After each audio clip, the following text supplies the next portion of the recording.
Good morning students, welcome to Atharva ji के classes. आज की वीडियो में हम कर रहे हैं इंडियन इकोनॉमी पर कुछ क्वेश्चंस। तो चलिए शुरू करते हैं।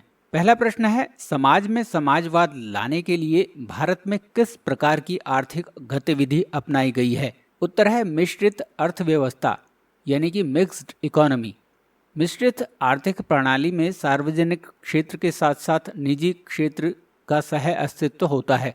हमने देखा है कि भारतीय अर्थव्यवस्था में प्राइवेट सेक्टर और पब्लिक सेक्टर दोनों साथ साथ काम करते हैं और इसका मुख्य उद्देश्य है समाजवाद लाना, अर्थात उत्पादन, वितरण और विनिमय के साधनों का स्वामित्व या विनियमन समग्र रूप से समुदाय के पास होना चाहिए, न कि किसी इंडिविजुअल के पास। अगला प्रश्न है, किसी देश की राष्ट्रीय आय को कैसे परिभाषित किया जा सकता है? उत्तर है किसी देश की राष्ट्रीय आय एक वर्ष में देश के उत्पादन के कारकों द्वारा अर्जित मजदूरी, किराया, ब्याज और लाभ का कुल योग है। सरल शब्दों में कहें तो ये किसी निश्चित अवधि के दौरान प्रदान की गई वस्तुओं और सेवाओं को बिना दोहराव के गिना गया कुल मूल्य है। अगला प्रश्न है, भारत की राष्ट्रीय आय का अनुमान सबसे पहले किसने लगाया था? उत्तर है दादा भाई नौरोजी ने। उन्होंने 1876 में आज़ादी से पहले की राष्ट्रीय आय का अनुमान लगाया था। दादा भाई नौरोजी ने उस समय एक भारतीय की प्रति व्यक्ति आय 20 रुपये होने का अनुमान लगाया था। यहाँ मैं एक प्रश्न आपसे भी पूछना चाहूँगा कि दादा भाई नौरोजी की एक बहुत फेमस बुक है, उसका नाम आपको मुझे कमेंट बॉक्स में लिख के बताना है। अगला प्रश्न है, भारत की राष्ट्रीय आय की गणना के लिए वैज्ञानिक पद्धति का उपयोग करने वाले पहले व्यक्ति कौन थे? उत्तर है प्रोफेसर VKRV राव। उन्होंने 1931-32 में पहली बार भारत की राष्ट्रीय आय की गणना के लिए वैज्ञानिक पद्धति का उपयोग किया था। उन्होंने अपनी पुस्तक ब्रिटिश भारत की राष्ट्रीय आय यानी national income of British India में राष्ट्रीय आय के बारे में लिखा है। प्रोफेसर राव 1971 से 1974 तक भारत के शिक्षा मंत्री भी रहे हैं।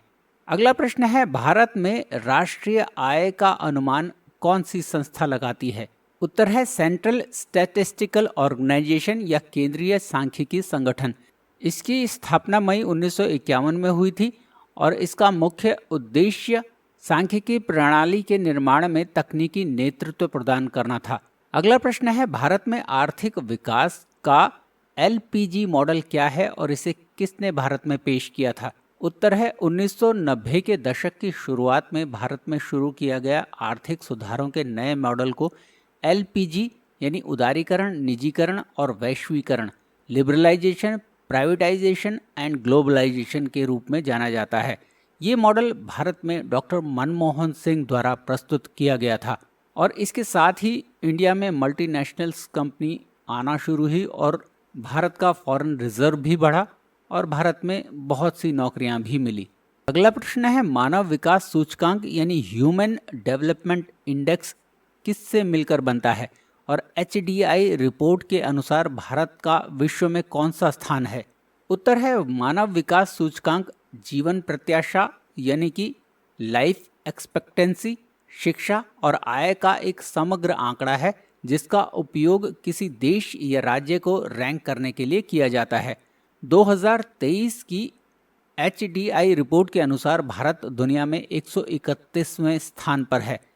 मानव विकास रिपोर्ट यानी HDI रिपोर्ट संयुक्त राष्ट्र विकास कार्यक्रम UNDP के मानव विकास रिपोर्ट कार्यालय द्वारा प्रकाशित एक वार्षिक मानव विकास सूचकांक रिपोर्ट है। अगला प्रश्न है, 20 सूत्री आर्थिक कार्यक्रम पहली बार किसने शुरू किया था और इसे किस वर्ष में पेश किया गया था? उत्तर है 20 सूत्रीय कार्यक्रम 1975 में तत्कालीन प्रधानमंत्री इंदिरा गांधी द्वारा शुरू किया गया था। इस कार्यक्रम का मुख्य उद्देश्य भारत से गरीबी उन्मूलन था। अगला प्रश्न है, संविधान में निहित किस बात से भारत की योजना अपने उद्देश्यों और सामाजिक आधारों को प्राप्त करती है? यानी कि भारत में प्लानिंग का आधार कॉन्स्टिट्यूशन की किस बात पर निर्भर करता है? उत्तर है राज्य के नीति निर्देशक सिद्धांतों पर यानी directive principle of state policies के आधार पर।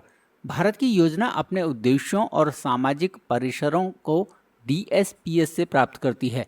राज्य के नीति निर्देशक सिद्धांत केंद्र और राज्य सरकारों के लिए दिशा निर्देश हैं जिन्हें कानून और नीतियां बनाते समय ध्यान में रखा जाना चाहिए।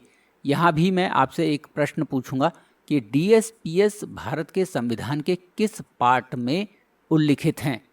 अगला प्रश्न है, भारतीय रुपए का प्रतीक चिन्ह किसने डिजाइन किया है और इसे भारत सरकार द्वारा कब अपनाया गया है।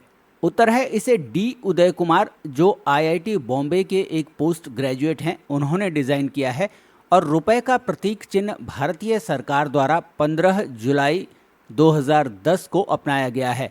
ये देवनागरी रा और रोमन आर का मिश्रण है और ये कंपटीशन हुआ था, गवर्नमेंट ऑफ इंडिया ने कराया था, जिसमें कि फाइनली रुपए के चिन्ह को फाइनल किया गया था। अगला प्रश्न है, भारत में अर्थव्यवस्था नियोजन यानी इकोनॉमी प्लानिंग किस देश से लिया गया है। उत्तर है रूस से, जो तब USSR था। भारत में आर्थिक नियोजन स्वतंत्रता के बाद पंचवर्षीय योजना के माध्यम से किया गया और पंचवर्षीय योजनाओं की अवधारणा हमने रूस से उधार ली है। अगला प्रश्न है, भारत में राष्ट्रीय आय का प्रमुख स्रोत क्या है। उत्तर है सेवा क्षेत्र या सर्विस सेक्टर।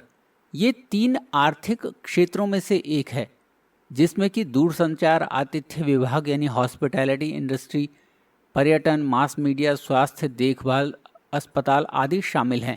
राष्ट्रीय आय में अधिकतम योगदान इसी क्षेत्र से आता है, जो राष्ट्रीय आय का 50% से अधिक का योगदान है। तो स्टूडेंट्स, ये थे कुछ इंडियन इकोनॉमी पर क्वेश्चंस। आई होप आपको ये वीडियो पसंद आया हो। अगर आपको ये वीडियो पसंद आया तो इसे लाइक और शेयर ज़रूर कीजिएगा और करंट अफेयर्स और जीके के लिए इस चैनल को ज़रूर सब्सक्राइब कीजिएगा। Thank you very much for watching this video.